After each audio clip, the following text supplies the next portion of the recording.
വെറുതെ 30 ദിവസം കൊണ്ട് നന്നായി പഠിച്ച് പബ്ലിക് എക്സാമിൽ നല്ലൊരു മാർക്ക് വാങ്ങണമെന്ന് ആഗ്രഹമുള്ളവർക്ക് വേണ്ടി മാത്രം ഉണ്ടാക്കിയ വീഡിയോ ആണിത്. ഈ വീഡിയോയിൽ പറയുന്ന കാര്യങ്ങൾ പൊതുവേ നമ്മൾ വീഡിയോ ചെയ്യുമ്പോൾ ഉപയോഗിക്കാറുള്ള സയന്റിഫിക് പ്രിൻസിപ്പിൾ വെച്ചിട്ടൊന്നല്ല നമ്മൾ ചെയ്തിരിക്കുന്നത്. എൻ്റെ കഴിഞ്ഞ 6 വർഷത്തിൽ യൂട്യൂബിലും ഓൺലൈനിലൊക്കെ പഠിപ്പിച്ച എക്സ്പീരിയൻസ്, ലക്ഷക്കണക്കിന് കുട്ടികൾ എങ്ങനെയാണ് പഠിക്കുക, എങ്ങനെയാണ് ഒരു മാർക്ക് വാങ്ങുക എന്നുള്ളത് കണ്ട് മനസ്സിലാക്കി വെച്ചിട്ടാണ് ഞാൻ ഈ വീഡിയോയിൽ പറയുന്നത്. സോ ഈ വീഡിയോയിൽ പറയുന്ന കാര്യങ്ങളുടെയൊക്കെ സോഴ്സ് വെറും ട്രസ്റ്റ് മീ ബ്രോ ആയിരിക്കും. ആ ഒരു കാവിയേറ്റും കൂടെ ഞാൻ ആദ്യം കൂടെ തരികയാണ്. ഫസ്റ്റ് കാര്യം, നിങ്ങളുടെ മനസ്സിലുള്ള ചോദ്യമായിരിക്കും, ഇനിയും പഠിച്ചാൽ കുറച്ച് ദിവസമല്ലേ ബാക്കിയുള്ളൂ, ഞാൻ കാര്യമായിട്ട് ഒന്നും ഇതുവരെ പഠിച്ചില്ല, ക്രിസ്മസ് എക്സാമിലൊക്കെ എൻ്റെ അവസ്ഥ കുറച്ച് മോശമായിരുന്നു, ഈവൻ കഴിഞ്ഞ വർഷമൊന്നും ഞാൻ പഠിക്കുന്ന കുട്ടിയല്ല ഞാൻ, ഇനി പഠിച്ചു തുടങ്ങിയാലും നടക്കുമോ? ആൻസർ നടക്കും എന്നാണ്. ഇത് ഞാൻ വെറുതെ നിങ്ങളെ സമാധാനിപ്പിക്കാൻ വേണ്ടി അടിച്ചുവിടല്ല. മിക്ക കുട്ടികളും അവസാനം 95% ഒക്കെ മാർക്ക് വാങ്ങുന്ന മിക്ക കുട്ടികളും, അറ്റ്ലീസ്റ്റ് ഒരു 80% കുട്ടികളെങ്കിലും ഈ അവസാനം തന്നെ പഠിച്ചു തുടങ്ങിയ കുട്ടികളാണ്. എവിഡൻസ് ആയില്ലേ? ഓക്കെ, നിങ്ങൾക്ക് പറ്റുമോ? സാർ ഞാൻ അത്ര ഒരു ഭയങ്കര നന്നായി പഠിക്കുന്ന ഒരു കുട്ടിയൊന്നും അല്ല, ഞാൻ ഇതുവരെ പഠിച്ചിട്ടുമില്ല, പൊതുവെ ഒരു ഉഴപ്പിനുമാണ്, എനിക്ക് പറ്റും. ആൻസർ വളരെ സിമ്പിളായിട്ട് നിങ്ങൾക്കും പറ്റും. ഇതും നിങ്ങളെ സമാധാനിപ്പിക്കാൻ സന്തോഷിപ്പിക്കാൻ വേണ്ടി പറയുന്നതല്ല, കാരണം അതുകൊണ്ട് എനിക്കൊന്നും നേടാനൊന്നുമില്ല. നിങ്ങൾ മനസ്സിലാക്കേണ്ടത്, നിങ്ങൾ ഏറ്റവും ബോട്ടം 10% ഒരു സ്റ്റുഡൻ്റ് ആണെങ്കിൽ പോലും, അക്കാഡമിക് ലെവലിൽ ഞാൻ ഉദ്ദേശിക്കുന്നത് കേട്ടോ, ആണെങ്കിൽ പോലും നിങ്ങൾ അവിടെ എത്തും. കാരണം എന്താണ്, ഞാൻ അങ്ങനെ എത്തിയ കുട്ടികളെ കണ്ടിട്ടുണ്ട്. അതിനർത്ഥം എല്ലാ 10% താഴെയുള്ള പഠിക്കാത്ത കുട്ടികൾ അവിടെ എത്തുന്നല്ല. ഈ ഒരു ഏറ്റവും താഴെ വന്നാലും നിങ്ങൾ ഇനി അങ്ങോട്ടുള്ള 30 days ഞാൻ ഈ വീഡിയോയിൽ പറയാവുന്ന പ്രിൻസിപ്പിളും കൂടി ബേസിച്ചാണ് നിങ്ങൾ പഠിക്കാൻ പോകുന്നതെങ്കിൽ ഗ്യാരണ്ടീഡ് ആണ് നിങ്ങൾ മുകളിലെത്തും. ഇനി ആ മോള് എന്ന് പറഞ്ഞാൽ ചിലപ്പോൾ നിങ്ങൾക്ക് ഫുൾ മാർക്ക് കിട്ടുമോ, 99%, അതൊന്നും എനിക്ക് അറിയില്ല. അത് ലക്കിനെ ഡിപ്പെൻഡ് ചെയ്യും, നിങ്ങളത് എങ്ങനെ എക്സിക്യൂട്ട് ചെയ്യുന്നതൊക്കെ ഡിപ്പെൻഡ് ചെയ്യും. പക്ഷേ നിങ്ങൾ ആ മോളിൽ മിനിമം ഒരു 80% മുകളിലെത്താൻ പറ്റുമോ? പറ്റും എന്നാണ് സത്യം, എന്നെ വിശ്വസിക്കാം. അടുത്ത ചോദ്യം, അങ്ങനെയാണ് ഇതിൻ്റെ പ്ലാൻ എന്താണ്? ഇവിടെ ഉണ്ടാക്കുന്ന ഏറ്റവും വലിയ മിസ്റ്റേക്ക് എന്ന് വെച്ചാൽ, ഇവിടെ നിങ്ങൾക്കൊരു പ്ലാൻ ഇല്ലെങ്കിൽ, എങ്ങനെ നിങ്ങൾ ഈ 30 days എക്സിക്യൂട്ട് ചെയ്യുന്നുള്ള കാര്യം ഇല്ലെങ്കിൽ ഒരു പക്ഷേ ഈ പറഞ്ഞ കാര്യങ്ങളൊന്നും തന്നെ നടക്കാൻ പോകുന്നില്ല. വെറുതെ നിങ്ങൾ കുറച്ച് നോട്ടൊക്കെ എടുത്തിട്ട് പഠിക്കാൻ പോവാണ്, നിങ്ങളുടെ ടെക്സ്റ്റ് ബുക്കോ എന്തൊക്കെയോ ഗൈഡൊക്കെ എടുത്തിട്ട് വെറുതെ റാൻഡം സാധനമാണ് ചെയ്യാൻ പോകുന്നതെങ്കിൽ ഈ പറഞ്ഞ കാര്യം നടക്കില്ല. അപ്പോൾ അവിടെയാണ് ഒരു പ്ലാൻ വേണ്ടത്. വളരെ സിമ്പിളായിട്ട് ഞാൻ പ്ലാൻ പറഞ്ഞുതരാം. ഇനിയുള്ള 30 days ഈ ഒരു മാസ്റ്റർ പ്ലാൻ ആണ് നിങ്ങൾ ഫോളോ ചെയ്യേണ്ടത്. ഇത് മാത്രം ഫോളോ ചെയ്താൽ മതി. ആദ്യത്തെ 20 days നിങ്ങൾ എന്ത് ചെയ്യാനുള്ളതാണ്? ഒബ്വിയസ്ലി പഠിക്കാനുള്ളതാണ്. അവിടെ നിങ്ങൾ കൂടുതൽ പ്രയോറിറ്റൈസ് ഒക്കെ ചെയ്ത് പഠിക്കണം. അത് എങ്ങനെയാണ് ആ ടെക്നീക്സ് ഒക്കെ ഉള്ളതെന്ന കാര്യം ഞാൻ ഈ ഒരു വീഡിയോയിൽ, ഇവിടെ ഒരു സാധനം കാണുന്നില്ല, അതിൽ പറയുന്നുണ്ട്. ഈ വീഡിയോ കണ്ട പാടെ തന്നെ ഓടിപ്പോൾ അതും കൂടി കാണും. അതിലാണ് ആക്ച്വൽ ടെക്നിക്സ് പറയുന്നത്. അതൊക്കെ ഉപയോഗിച്ചിട്ട് 20 ദിവസം നിങ്ങൾ ആക്ച്വലി പഠിക്കുക. പഠിക്കുന്നതിനിടയിൽ പേസ്റ്റ് റിവിഷൻ ചെയ്തുകൊണ്ടിരിക്കണം. അതായത് ആ 20 ദിവസം പഠിച്ചു കഴിഞ്ഞിട്ട് പിന്നെ 10 ദിവസം റിവിഷനോ അങ്ങനെ ഒന്നുമല്ല. ആ 20 ദിവസത്തിന്റെ ഉള്ളിൽ തന്നെ വീക്കെൻഡ്സ് ഒക്കെ എടുത്ത് നിങ്ങൾ എന്ത് ചെയ്യണം? ആ ആഴ്ച പഠിച്ച കാര്യങ്ങൾ റിവൈസ് ചെയ്തുകൊണ്ടേയിരിക്കണം. അല്ലെങ്കിൽ എന്താ സംഭവിക്കാൻ ഞാൻ പറഞ്ഞുതരാം. ഈ 20 ദിവസം നിങ്ങൾ പഠിച്ച കാര്യങ്ങൾ ഫുള്ള് നിങ്ങൾ പരീക്ഷയ്ക്ക് മറന്നു, ഫുള്ള് മറന്നു ലിറ്ററലി. അടുത്ത 10 ദിവസം പഠിക്കാൻ പോരുത്. അതായത് പുതിയ കാര്യങ്ങൾ പഠിക്കാവുന്ന ചെയ്യാൻ പോരുത്. എന്തെങ്കിലും വളരെ ഇമ്പോർട്ടൻ്റ് ആയിട്ടുള്ള കാര്യങ്ങളൊക്കെ നിങ്ങൾ വിട്ടിട്ടുണ്ടെങ്കിൽ അതൊക്കെ പഠിക്കാം. പക്ഷെ അതും നിങ്ങൾ പഠിക്കാൻ വേണ്ടി ഉപയോഗിച്ച് കഴിഞ്ഞാൽ അവസാനം എന്താ സംഭവിക്കുക വെച്ചാൽ, ഈ 30 ദിവസം നിങ്ങൾ ഇങ്ങനെ പഠിച്ചുകൊണ്ടിരിക്കും, പരീക്ഷയ്ക്ക് വീണ്ടും ഒന്നും ഓർമ്മ ഉണ്ടാവില്ല. കാരണം ഫസ്റ്റ് ദിവസം പഠിച്ച കാര്യം, സെക്കൻഡ് ദിവസം പഠിച്ച കാര്യം മറന്നുപോലെ പരീക്ഷ ആകുമ്പോഴത്തേക്കും മറന്നു പോകും. അപ്പോൾ അടുത്ത 10 days should be for revision. പഠിച്ച കാര്യങ്ങൾ മാക്സിമം അത് പരീക്ഷ ആകുമ്പോൾ നമുക്ക് ഓർമ്മ ഉണ്ടാവണം, അതിനുവേണ്ടി റിവൈസ് ചെയ്യാൻ വേണ്ടിയിട്ടും. പിന്നെ ഒബ്വിയസ്ലി ക്വസ്റ്റ്യൻസ് പ്രാക്ടീസ് ചെയ്യണം. പല കുട്ടികളും എന്താണ്, കുറേ കഷ്ടപ്പെടും, പരീക്ഷയുടെ മുമ്പ് ഭയങ്കര കഷ്ടപ്പെട്ടിട്ട് ഇന്നെല്ലാം പഠിക്കും, കോൺസെപ്റ്റ് ഒക്കെ മനസ്സിലാക്കി എല്ലാം ടീച്ചർമാർ പറയുന്ന പോലെ ചെയ്യും. പക്ഷെ ക്വസ്റ്റ്യൻസ് പ്രാക്ടീസ് ചെയ്യില്ല. എന്നിട്ട് പരീക്ഷ ഹാളിൽ പോകുമ്പോൾ എന്താണ്, പരീക്ഷ ഹാളിൽ ക്വസ്റ്റ്യൻസ് അല്ലേ ഉള്ളൂ. അല്ലെ നിങ്ങൾ ഫിസിക്സിലെ ഈ കോൺസെപ്റ്റ് പഠിച്ചോന്നല്ല ചോദിക്കുക, ചോദ്യം ചോദിക്കും.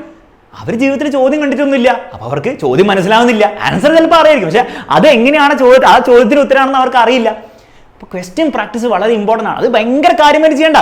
പ്രീവിയസ് ഇയർ കുറച്ച് ക്വസ്റ്റ്യൻസ്, പിന്നെ ഗൈഡിലെ കുറച്ച് ക്വസ്റ്റ്യൻസ് ഒക്കെ എടുത്തിട്ട് ഒരു ബേസിക് സാധനം ഒരു 10 ദിവസം നിങ്ങൾ അത് ചെയ്താൽ മതി. ഒബ്വിയസ്ലി അതിൽ നിങ്ങൾ എന്തെങ്കിലും മിസ്സായിട്ടുള്ള കാര്യങ്ങളൊക്കെ ഉണ്ട്, വീണ്ടും പഠിക്കുക, റിവൈസ് ചെയ്യേണ്ട കാര്യങ്ങൾ റിവൈസ് ചെയ്യുക. ഈ രീതിയിൽ നിങ്ങൾ സ്പ്ലിറ്റ് ചെയ്തില്ലെങ്കിൽ അത് വലിയൊരു ബ്ലണ്ടർ ആയിരിക്കും. പല കുട്ടികളും ഈവൻ നന്നായിട്ട് അതുവരെ വർഷങ്ങൾ വരെ പഠിച്ചുകൊണ്ടിരുന്ന കുട്ടികൾ പോലും ഇത് ഫോളോ ചെയ്യാതെ ഫുൾ ടൈം ഇങ്ങനെ പഠിച്ചുകൊണ്ടിരുന്നിട്ട് മാർക്ക് കളഞ്ഞത് ഞാൻ എൻ്റെ ലൈഫിൽ കണ്ടിട്ടുണ്ട്. ഇഷ്ടംപോലെ പ്രാവശ്യം. ഇനി എവിടുന്ന് പഠിക്കും? നിങ്ങൾക്ക് ഇഷ്ടമുള്ളിടത്ത് നിങ്ങൾക്ക് പഠിക്കാം, പക്ഷേ അത് എല്ലാം ഒരു കൺസൈസ് രീതിയിലായിരിക്കണം. ഇറ്റ് കാൺ ബി ലൈക്ക് നിങ്ങൾ ടെക്സ്റ്റ് ബുക്ക് എടുത്തിട്ട് ഞാൻ ഫുൾ കോൺസെപ്റ്റ് പഠിക്കട്ടെ എന്നുള്ള പഠനം ഇനി അങ്ങുള്ള 30 days ചെയ്യാൻ പോയാൽ വീണ്ടും ബ്ലണ്ടർ ആയിരിക്കും. നിങ്ങൾക്ക് സിലബസ് നിങ്ങൾ തീർക്കാൻ പറ്റില്ല, അത്രയും വാസ്റ്റ് ആണ് നിങ്ങളുടെ സിലബസ്. അപ്പോൾ അവിടെ ഷോർട്ട് ഫോമിൽ രീതിയിൽ നിങ്ങൾ കണ്ടന്റ് ഫോളോ ചെയ്തേ പറ്റുള്ളൂ. ചിലർ പറയും 1 ഷോട്ട് കണ്ട് പഠിച്ചു കഴിഞ്ഞാൽ കോൺസെപ്റ്റ് അതല്ല ഇങ്ങനെയല്ല എന്നൊക്കെ പറയും. ഞാൻ പറയുന്ന അത്രേ ഉള്ളൂ. ഇനി 30 ദിവസം നിങ്ങൾ കോൺസെപ്റ്റ് മനസ്സിലാക്കാനും ബ്യൂട്ടി ഓഫ് മാത്തമാറ്റിക്സ് ഫിസിക്സ് മനസ്സിലാക്കാൻ വേണ്ടി പോയാൽ നിങ്ങൾ വലിയൊരു ബ്ലണ്ടർ ആയിരിക്കും കാണുന്നത്. പരീക്ഷയിൽ മുട്ട വാങ്ങിച്ചു വരും. അതൊക്കെ ചെയ്യേണ്ടിയിരുന്നത് ഈ വർഷത്തിന്റെ സ്റ്റാർട്ടിങ്ങിലായിരുന്നു. അപ്പം ഞാനും പറഞ്ഞിട്ടുണ്ട്. ഇപ്പം ഞാൻ പറയാൻ പോകുന്നത് നിങ്ങൾ ഓവർ എന്ത് ചെയ്യാൻ പോകണ്ട, അത് അങ്ങോട്ട് മനസ്സിലാക്കി ഇങ്ങോട്ട് തകർക്കാൻ വേണ്ടി പോകണ്ട. ഈ വൺ ഷോട്ടുകൾ കണ്ട് പഠിക്കുക. ഇനി ഒന്നും കൂടി നിങ്ങൾക്ക് എന്ത് ചെയ്യണം, ഒന്ന് ബെറ്റർ ആക്കണമെങ്കിൽ നിങ്ങൾക്ക് എക്സാമിനറിന്റെ റിവിഷൻ ബാച്ച് ഒക്കെ ഉപയോഗിച്ചിട്ട് നിങ്ങൾക്ക് എന്ത് ചെയ്യാം, ഒന്നും കൂടി പ്രോപ്പർ ആയ രീതിയിൽ പഠിക്കാം. ഓക്കെ, അത്രേ ഒരു ഡിഫറൻസ് ഉള്ളൂ. പക്ഷേ അത് നിങ്ങളുടെ പ്രയോറിറ്റിയാണ്. മിനിമം നിങ്ങൾ ചെയ്യേണ്ടത് വൺ ഷോട്ട് 2x ഇട്ടിട്ട് ഇമ്പോർട്ടൻ്റ് ആയിട്ടുള്ള ടോപ്പിക്സ്, തീരെ ഇമ്പോർട്ടൻ്റ് ആയിട്ടുള്ള ടോപ്പിക്സ് അല്ലാത്തതൊക്കെ വിടുക. ഇമ്പോർട്ടൻ്റ് ആയിട്ടുള്ള ടോപ്പിക്സ് ഫാസ്റ്റ് അടിച്ച് കാണാം, വേഗം പഠിക്കുക. അത് റിവൈസ് ചെയ്തുകൊണ്ടിരിക്കുക എന്നാണ് കൂടുതൽ ഇമ്പോർട്ടൻ്റ്. അത് പഠിക്കുന്നതിലല്ല, റിവൈസ് ചെയ്യുന്നതിലാണ് കൂടുതൽ ഇമ്പോർട്ടൻ്റ് എന്നുള്ള കാര്യം നിങ്ങൾ മനസ്സിലാക്കുക. ഓക്കെ, നെക്സ്റ്റ് കാര്യമുള്ളത് എവിടെ നിന്നാണ് ഈ റിവൈസ് ചെയ്യേണ്ടത്. അപ്പോൾ അവിടെ ഏറ്റവും ബെസ്റ്റ് നിങ്ങൾക്ക് വൺ ഷോട്ടിന്റെ നോട്ട്സ് ഉണ്ടെങ്കിൽ അത് ഉപയോഗിക്കുക. അല്ലെങ്കിൽ നിങ്ങളുടെ സ്കൂളിലെ ഏതൊരു നന്നായിട്ട് നോട്ടൊക്കെ എഴുതുന്ന ഫ്രണ്ടിൻ്റെ അവൻ നോട്ട് ഉപയോഗിക്കുക. അത് ഫോട്ടോസ്റ്റാറ്റൊക്കെ എടുത്ത് വെക്കുക. ഉണ്ടാക്കാൻ പാടില്ലാത്ത മിസ്റ്റേക്ക് ഈ ഒരു 30 ദിവസം കൊണ്ട് നിങ്ങൾ നോട്ട് ഉണ്ടാകാൻ പോരുത്. അത് വെറും മണ്ടത്തരാണ്. വേണം നിങ്ങൾക്ക് ഷോർട്ട് നോട്ട്സ് ഉണ്ടാക്കാം. അത് എക്സാമിന്റെ തൊട്ട് മുമ്പ് നിങ്ങൾക്ക് ഒന്നും കൂടി റിവൈസ് ചെയ്യാൻ വേണ്ടി ഷോർട്ട് നോട്ട്സ് വളരെ ലിമിറ്റഡ് ടൈം കൊണ്ട് ഭയങ്കര ഭംഗിയാക്കാത്ത രീതിയിൽ, സമയം വേസ്റ്റ് ചെയ്യാൻ പാടില്ല അതിന്. അതുകൊണ്ട് മാർക്ക് കിട്ടുന്നുണ്ടോ, നോട്ട്സ് ഉണ്ടാക്കിയുണ്ട്. ആരും ചോദിക്കാൻ പോകുന്നില്ല പരീക്ഷ അവളുടെ നോട്ട് ഉണ്ടാക്കിയൊന്നും ഇല്ല. അപ്പോൾ അതൊക്കെ ആരെങ്കിലും അടുത്ത് വാങ്ങിയിട്ട് ഉണ്ടാക്കുക. എന്നിട്ട് അത് മാക്സിമം ഉപയോഗിക്കുകയാണ് നിങ്ങൾ ചെയ്യേണ്ടത്, അല്ലെങ്കിൽ നോട്ട് ഉണ്ടാക്കുകയല്ല ചെയ്യേണ്ടത്. ഓക്കെ, അപ്പോൾ ആ രീതിയിൽ ഇപ്പോൾ റിവിഷൻ ബാച്ചിലൊക്കെ ജോയിൻ ചെയ്തിട്ട് അവിടെ നോട്ട് കിട്ടും, വൺ ഷോട്ട് അവിടെ നോട്ട് കിട്ടും. അല്ലെങ്കിൽ ആരുടെങ്കിലും നോട്ട് ഉപയോഗിക്കുക. അതല്ലാതെ നോട്ട് ഉണ്ടാക്കാൻ വേണ്ടി സമയം കളയുന്ന പല കുട്ടികളും ഈ വീഡിയോ കാണുന്നുണ്ടാവും. അത് ചെയ്യരുത്. നെക്സ്റ്റ് കാര്യമാണ് ക്വസ്റ്റ്യൻ പ്രാക്ടീസ്. വളരെ ഇമ്പോർട്ടൻ്റ് ആണ്. റിവിഷൻ ചെയ്യുന്ന പഠിക്കുന്ന ഇമ്പോർട്ടൻ്റ് ആണ്, റിവിഷൻ ചെയ്യുന്ന ഇമ്പോർട്ടൻ്റ്, അത്ര തന്നെ ഇമ്പോർട്ടൻ്റ് ആണ് ക്വസ്റ്റ്യൻ പ്രാക്ടീസ്. അത് എവിടെ നിന്ന് ചെയ്യും? അതിന് നിങ്ങൾക്ക് ഈ ബുക്ക് വാങ്ങണമെന്നില്ല, ഞാൻ ഇവിടെ വെറുതെ കാണിച്ചെന്നുള്ളൂ. ബുക്കുകൾ നല്ല യൂസ്ഫുൾ ആയിരിക്കും, പ്രത്യേകിച്ച് ക്വസ്റ്റ്യൻ ബാങ്ക്. അത് എന്തെങ്കിലും രീതിയിൽ നിങ്ങൾ എന്ത് ചെയ്യണം, നിങ്ങളുടെ ഫോണൊന്നും ലാപ്ടോപ്പൊന്നും ഒരു പ്രിന്റ് ഫോർമാറ്റിലേക്ക് കൊണ്ടുവരണം. പൊതുവെ എൻ്റെ എക്സ്പീരിയൻസ് ഞാൻ മനസ്സിലാക്കിയത്, ഇത് ആക്ച്വലി ബുക്ക് ആയിട്ട് ഇങ്ങനെ വരുമ്പോൾ നമുക്കൊരു ചെറിയൊരു പ്രഷർ വരും. മാത്രമല്ല നമ്മൾ എപ്പോഴും ഇങ്ങനെ കണ്ടുകൊണ്ടിരിക്കുന്നുണ്ട്. അപ്പോൾ നമുക്ക് ചെയ്യാൻ വേണ്ടിയിട്ട് ഒരു പ്രഷർ വരും. മറ്റേത് ലാപ്ടോപ്പും ഫോണിലാണ് നിങ്ങൾ ഒരിക്കലും അത് കാണുന്നില്ല. നിങ്ങൾ എടുത്ത് നോക്കുമ്പോൾ മാത്രമേ നിങ്ങൾ കാണുന്നുള്ളൂ. അപ്പോൾ ആ ഒരു തോന്നൽ, പഠിക്കാനുള്ള തോന്നൽ വരില്ല. മാത്രമല്ല ഈ പൊതുവെ എൻ്റെ എക്സ്പീരിയൻസ് ഞാൻ കുട്ടികൾ പഠിക്കുന്ന കണ്ടിട്ടുള്ള മനസ്സിലാക്കിയത്, ഈ ബുക്ക് ആയിട്ടുള്ളപ്പോൾ നിങ്ങൾക്ക് എന്താണ് ആക്ച്വലി ചെയ്ത് ഒരു ചെയ്യാൻ വേണ്ടിയുള്ള ഒരു ത്വര കുറച്ചും കൂടി കൂടുതലായിരിക്കും. ഓക്കെ, സബ്ജക്റ്റീവ് കാര്യമാണ്, പക്ഷേ അത് നിങ്ങൾ തീരുമാനിക്കുക.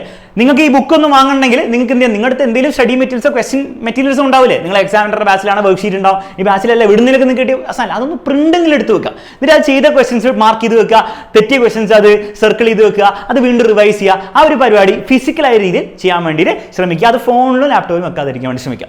ഇതൊക്കെ ചെയ്താലും നിങ്ങളുടെ മൈൻഡ് സെറ്റ് നിങ്ങൾ ഫിക്സ് ചെയ്തില്ലെങ്കിൽ നിങ്ങൾക്ക് പരീക്ഷയിൽ മാർക്ക് വാങ്ങാൻ പറ്റില്ല. സിമ്പിളായിട്ട് പറഞ്ഞാൽ അത്രേ ഉള്ളൂ. You will have bad days between these 30 days. You will lose motivation. You will feel stressed. You will feel hopeless. പക്ഷേ you will succeed. ഇതൊക്കെ ഉണ്ടാവുമെന്ന് മനസ്സിലാക്കി നേരത്തെ തന്നെ ഇതിന് പ്രിപ്പയർഡ് ആക്കി തന്നെ ഈ ഒരു ജേർണി തുടങ്ങിയാൽ മതി. പക്ഷേ ഇതൊക്കെ നിങ്ങൾ ഫീൽ ചെയ്താലും ഞാൻ ഈ പറയുന്ന കാര്യങ്ങൾ 30 ഡേയ്സ് നിങ്ങൾ ചെയ്താൽ നിങ്ങൾ സക്സീഡ് ചെയ്യും. അത് ഗ്യാരണ്ടിയാണ്. അത് നോ ബ്രെയിനറാണ്. കൂടുതലൊന്നും പറയുന്നില്ല. ഈ ഒരു വീഡിയോ യൂസ്ഫുൾ ആണെന്ന് തോന്നുന്നു ഫ്രണ്ട്സിനും കൂടി ഷെയർ ചെയ്തേക്കുക. ലൈക്ക് ചെയ്യേണ്ടവർ ലൈക്ക് ചെയ്യുക, കമൻറ്റ് ചെയ്യേണ്ടവർ കമൻറ്റ് ചെയ്യുക. എന്തായാലും പഠിക്കാൻ വേണ്ടിയിട്ട് റെഡി ആവുക. ഈ 30 ഡേയ്സ് സ്റ്റഡി ചാലഞ്ച് നിങ്ങൾ അക്സെപ്റ്റ് ചെയ്തിട്ടുണ്ടെങ്കിൽ അത് കമൻറ്റ് ബോക്സിൽ അറിയിക്കുക. 30 ഡേയ്സ് സ്റ്റഡി ചാലഞ്ച് അക്സെപ്റ്റഡ്. പരീക്ഷ ചെയ്യുമ്പോൾ നമുക്ക് ഒന്നുകൂടി കാണണം. അപ്പോൾ എന്താണ് സംഭവിച്ചെന്നുള്ള കാര്യം നിങ്ങളുടെ വായിൽ നിന്ന് എനിക്ക് കേൾക്കണം. Bye bye, take care, all the best.